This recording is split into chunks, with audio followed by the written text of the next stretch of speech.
I love bagels, but sometimes I find them a little heavy, so I've developed my own recipe for twisted bagels that's a lot lighter than the average bagel. I'm going to share that recipe with you today. In addition to which, I've developed a sprinkle on top, kind of like the everything bagel seasoning, but different. I think it's better. With that, let's get started with my bagel seasoning, which actually can be used on just about anything.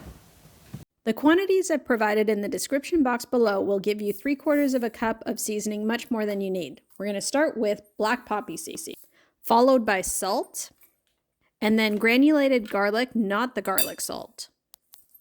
And now black sesame seeds, followed by granulated onion, and crushed dried onion flakes.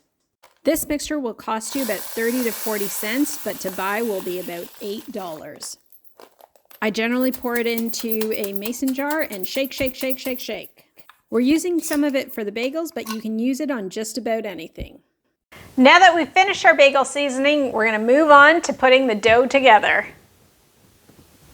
Start by adding milk that you've heated to 110 degrees Fahrenheit to the bowl of your mixer. Now add in your sugar and stir this thoroughly so that the sugar dissolves into the milk. After a minute or two, you should feel the granules beginning to dissolve. It's time to add the oil into your wet ingredients. The order in which you add your ingredients is very important in this particular recipe. Once you've mixed that in, add in your egg and break up the egg.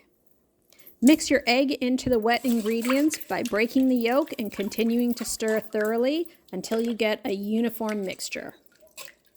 Once you have a uniform mixture, sprinkle the yeast on top. The yeast will feed off the mixture and come alive. The yeast has a tendency to stay on top, so give the entire mixture a good stir to make sure that the yeast is mixed through and through. The yeast will also try to stick to the sides, so pull the yeast off of the sides as you're mixing. Next, it's time to add the flour. I add the flour a little bit at a time, otherwise it tends to make a bit of a mess. Even with my years of experience, I still manage to get it outside of the bowl every once in a while. If you throw it in all at once, there will be a cloud of smoke in your face. Add the salt to the top of the flour to protect the yeast. It's time to get the mixture going on your stand mixer. Make sure it's firmly attached and start the mixture on low to medium. 2 minutes in, increase the speed to medium to high. If you find it still really dry, add a 1/4 cup of water at this point. Take your dough out of the bowl and knead. It should look something like this. If it doesn't look something like this, you might need to add a little bit more water and just keep working the dough with your hands until you can press and the indentation pops right back up. It needs to rest at this point for 25 to 30 minutes. I return it back to the mixing bowl and cover it with a damp cloth to rise. Now that the dough's been resting for about half an hour, it's time to roll out the dough. And so I'm going to uncover the dough, and that's what it looks like. We're ready to roll it all out. Begin by pressing onto your dough. Your goal is to just stretch out the dough so that it's relaxed and easier to roll. I flip it over once or twice and then stretch it some more. Notice that I haven't put any flour on my working surface. I don't want to have any flour onto the working surface of this dough. Roll firmly and evenly so that you get a rectangular shape. We're looking for a 15 or 18 by 24 rectangle. It does not have to be exact. The best part of this dough, it is very forgiving. So whether you have an 18-inch rectangle or 24, it really won't matter. Now this part is key. Apply butter to 2/3 of the dough. Make sure you're generous with the amount of butter that you're putting down because it's going to hold on to the seasoning that we're going to sprinkle onto it. Be generous with your seasoning. Of the mixture that we made earlier, you will not use all of that mixture, but as much as you like or as little as you like. This is entirely a personal choice. I add seasoning to the top of the bagels too before they bake. However, it's really nice to get a bit of the seasoning inside the bagel, and this is what we're doing right now, is that we're adding the seasoning so that when you take a bite, you can taste it on the inside of the bagel. Flip over the third without seasoning into the middle, and now take the other third and flip that over onto the first.